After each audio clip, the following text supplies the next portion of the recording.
Today we're testing out the Oupes.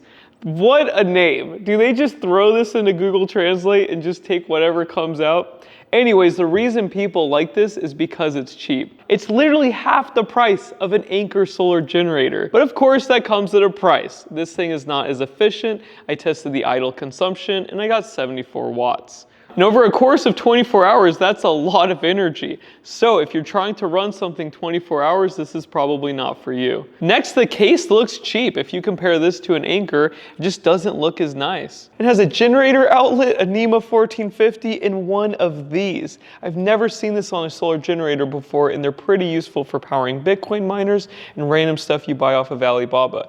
This one's pretty common, and these are super common. But yeah, this is pretty impressive from a cheap solar generator. Now the interface is crazy fast. I'm not sure why.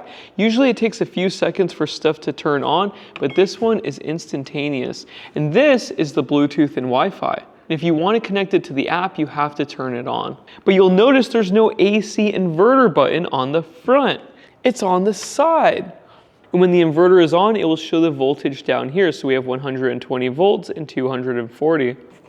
Now this is where you connect the batteries. And the expansion has its own state of charge meter. Now at the bottom we have the AC input and the PV input. This is where you connect your solar panels. Now this input is limited to 148 volts, which is not that great. That's only a couple of solar panels in series. And the AC input can go up to 240 volts, but they didn't supply a cable. So in my testing, I only did 120 volts, but it did charge up both batteries just fine. But I did find a problem with the PV input.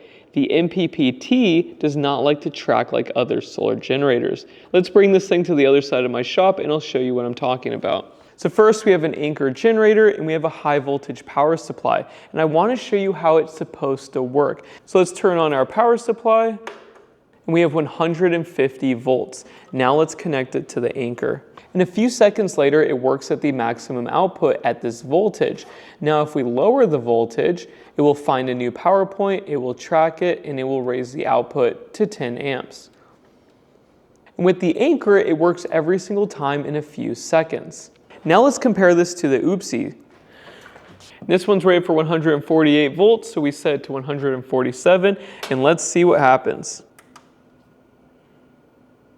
Nothing. Nothing happened.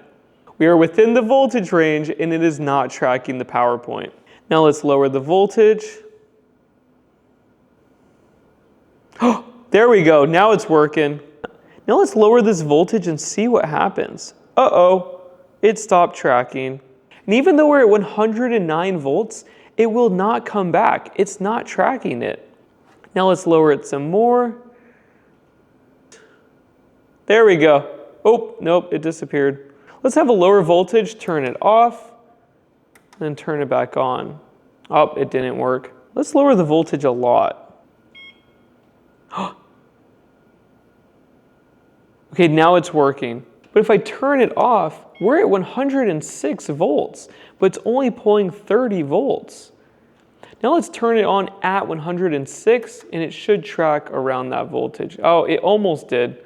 Do you see the problem? It doesn't like to track the voltage that well. So it randomly stops tracking or it tracks it at a lower voltage and reduces the output. I don't know why. With all the other solar generators, they track it very quickly and it works really well. Now one thing I did not test was a 240 volt output. So we have a Tesla charger and we're gonna max it out. But this one requires a ground neutral bond, so let's see if it actually works. And it's flashing the red light, so this one will not work. Now if the Tesla one doesn't work, this one usually does. So let's see what happens. And it turned on, let's plug it in. And right now we're actually charging the car.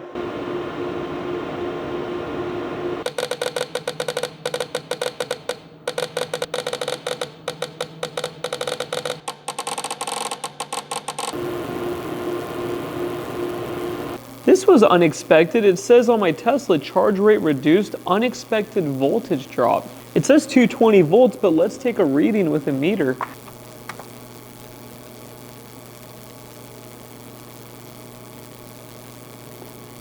No!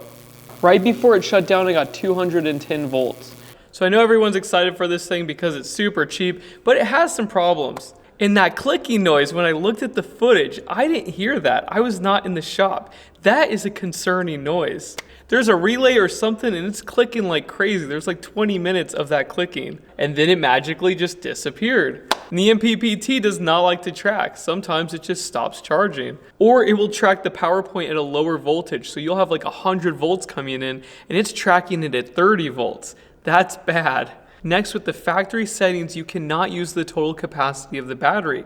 You need to download the app, register with an account, and then change the settings so it can cycle up to 100% and down to 0%. Any type of battery that requires an app to actually use the total capacity of your battery is not cool. From the factory, you should get the total advertised capacity and the max of everything else. Next, the PV input voltage is too low. If I were to put 4 40-volt panels in series, that will give me 160 volts and it would exceed that 148 volt limit. So that means I can only use 3 panels? That's only 1200 watts. So if you're not using a single unit and you're expanding it with their proprietary batteries, that much solar is pretty limited. And this is a problem for all the solar generators out there, including the Anchor. 1000 to 2000 watts is not cutting it. I want 5000 to 10,000 watts of solar. Also, the expandable batteries have those large cables sticking out the side, which means it takes a lot of space. So personally, I'm not a big fan of this unit at all.